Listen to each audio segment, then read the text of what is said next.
आपण बघत आहात आवाज कसमादेचा।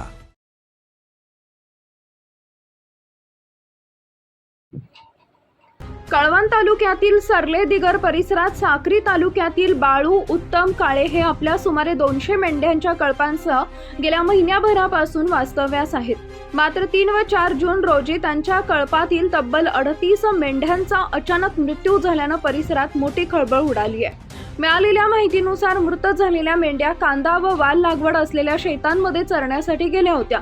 चरण्यानंतर त्यांनी परिसरातील पाणी पिल्याचं सांगितलं जात आहे। त्यानंतर काही वेळातच अनेक मेंढ्यांमध्ये अस्वस्थतेची लक्षणं दिसून आली। काही मेंढ्या अचानक कोसळल्या तर काहींचा अल्पावधीत मृत्यू झाला। 2 दिवसात एकूण 38 मेंढ्या दगावल्यानं मेंढपाळ बाळू काळे यांचं मोठं आर्थिक नुकसान झालंय। घटनेची माहिती मिळताच पशुसंवर्धन विभागानं तातडीनं घटनास्थळी धाव घेतली। पशुवैद्यकीय अधिकाऱ्यांनी मृत मेंढ्यांची तपासणी करून शवविच्छेदन केले।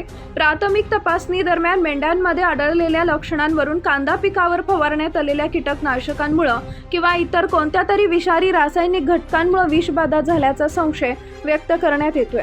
या प्रकरणाचा सखोल तपास करण्यासाठी मृत मेंढ्यांचे अवयव, रक्त तसेच इतर आवश्यक नमुने संकलित करून पुणे येथील रोग अन्वेषण प्रयोगशाळेकडे पाठवण्यात आले। प्रयोगशाळेचा अंतिम अहवाल आल्यानंतरच मृत्यूमागील नेमकं कारण स्पष्ट होणार असल्याचं अधिकाऱ्यांनी सांगितलं आहे।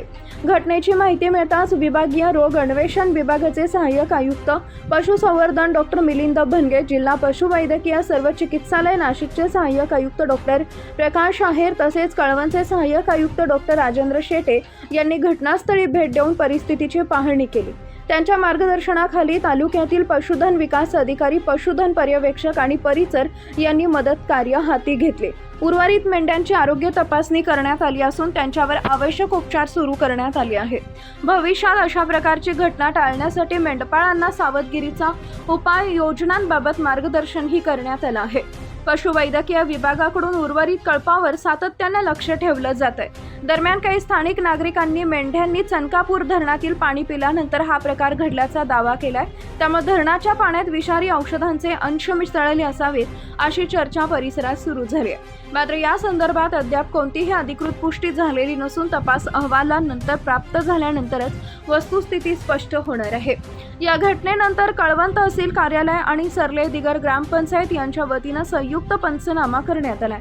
मोठ्या प्रमाणावर झालेल्या पशुहानीमुळे मेंढपाळ बाळू काळे यांना आर्थिक फटका बसला असून शासनानं नुकसान भरपाई व तातडीची मदत जाहीर करावी अशी मागणी स्थानिक नागरिक आणि शेतकरी वर्गाकडून करण्यात येते।